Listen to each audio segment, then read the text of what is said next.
guys, and welcome back to Starborne Frontiers. Thanks very much for Starborne for sponsoring today's video. In today's video, we're going to be looking at gear sets. We're going to be looking at which sets you should be prioritizing, which sets you shouldn't be prioritizing, which type of vessels are really going to benefit from various different things, how you set up your characters. That is what we're going to be looking at specifically. Also, where do you get those sets? Because there are quite a lot in the game and there are different places you need to find them.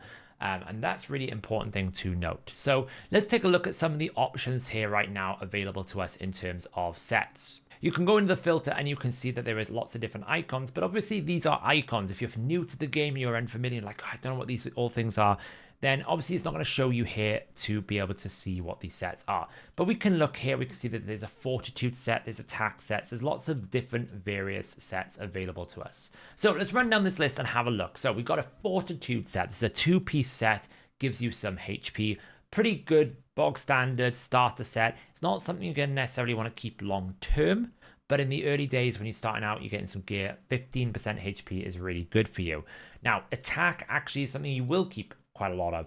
Not as good as the Abyssal sets we're going to look at in a moment, but it's still a solid damage set. So if you're building a generic attacker, you're building someone who can do a lot of damage, attack is a pretty good option. Next up, we have got defense. Again, this is going to be similar to HP, right? Now, defense is pretty good for increasing your damage mitigation, but there is some diminishing returns to this, so at some point you're going to want to switch to HP. It's a solid option for a set, but it's kind of like the last resort. You might want things like a hacking set if you're going to do some sort of negative status effects.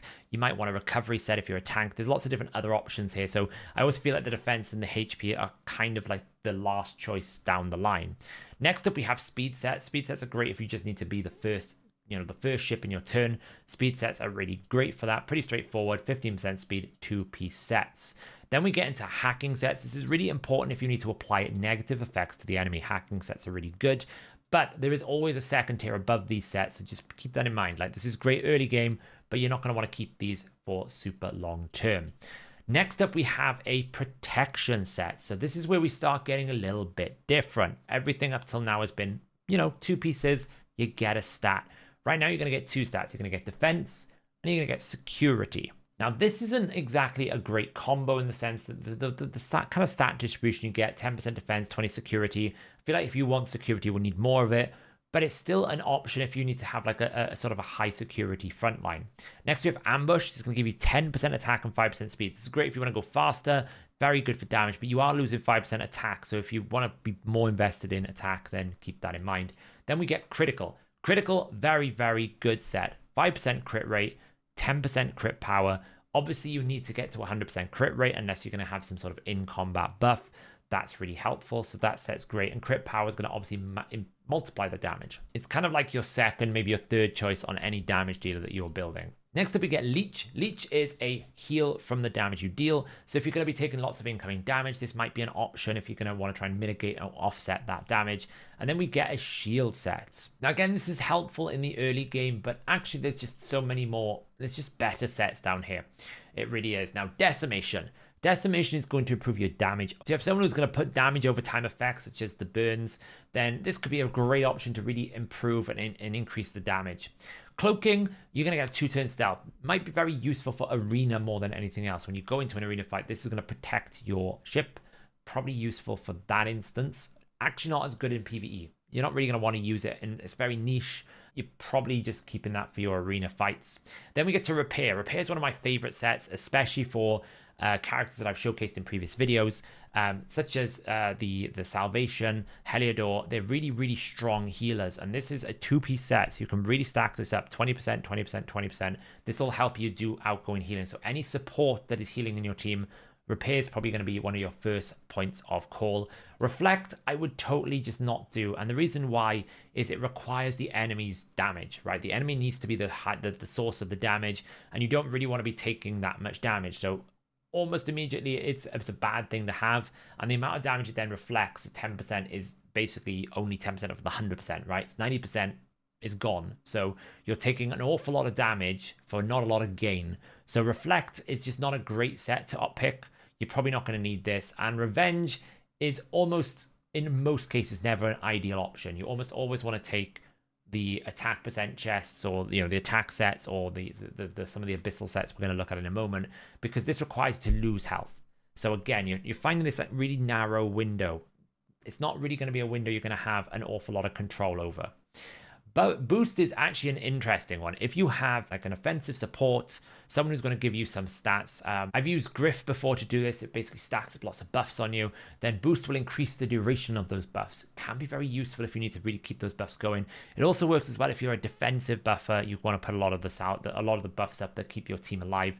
Definitely consider this if you're placing buffs. Now, what we get to is actually the sets that are the most powerful. Pretty much all the best sets in the game come from the Abyss. And from the Abyss, you get Abyssal Assault sets. They are essentially a tier above the standard set. So if you want the Abyssal Assault, normally it would be 15% attack. You also get crit power.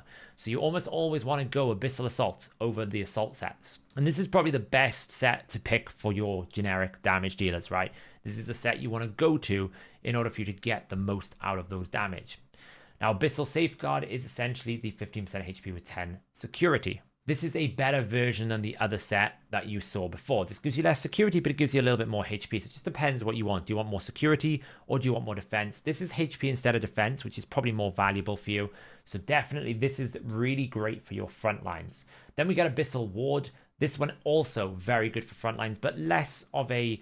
This one's more of just a generic all-round, I need lots and lots of stats.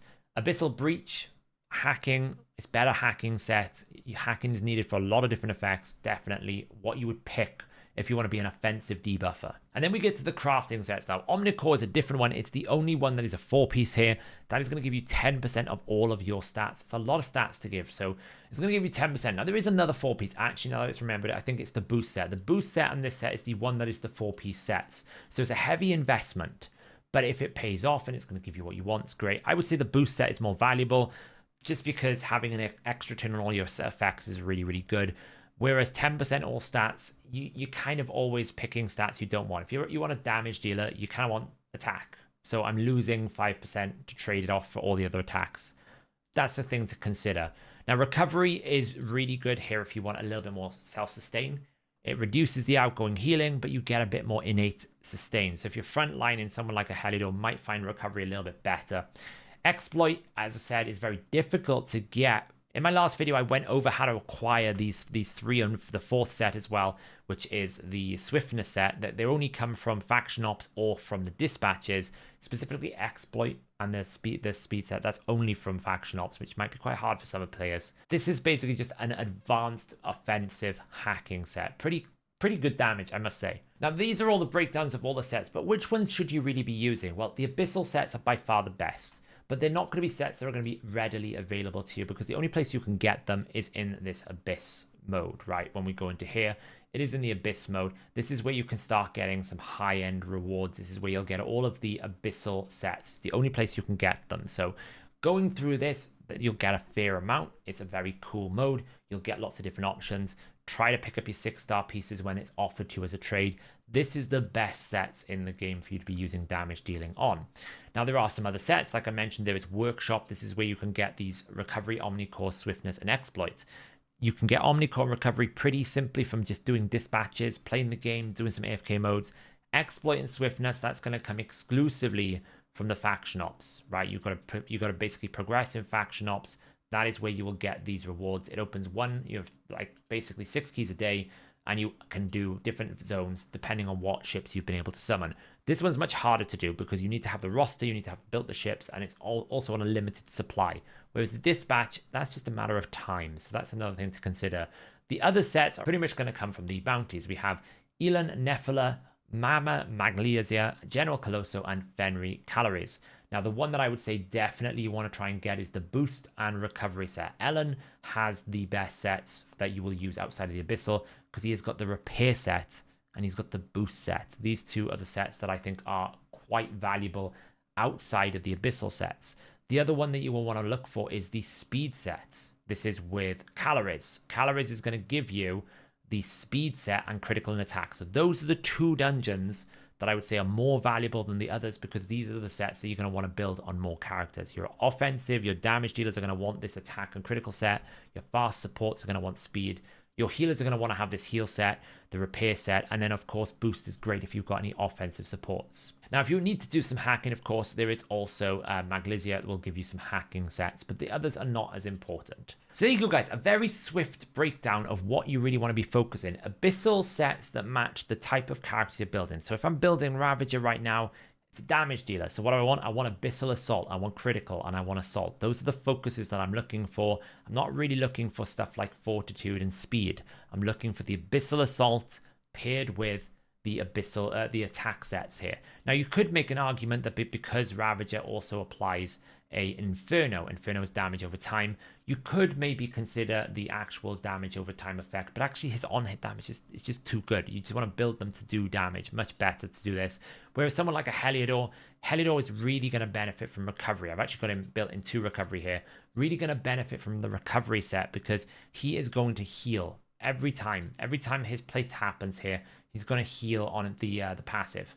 He's going to heal the allies, and he will pump out significant amounts of healing. If you haven't seen my video on him, go check him out. And a similar thing for Salvation as well. She also does a tremendous amount of healing. She also puts up buffs, so she could be a good combination of a healer or a boost set, depending on what you want. You can see I've got it 2 heal and a boost set, 2 recovery and a boost set here.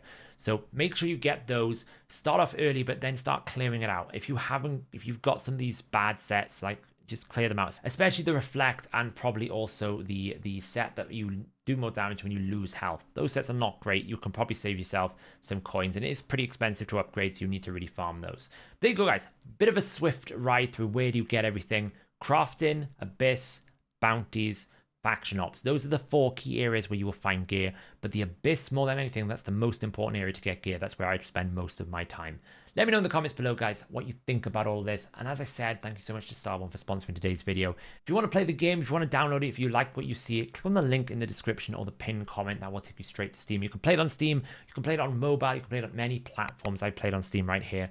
It's pretty flexible. You can link your account and all your progress is saved. There you go, guys. Thanks so much for watching. I'll catch you in the next video.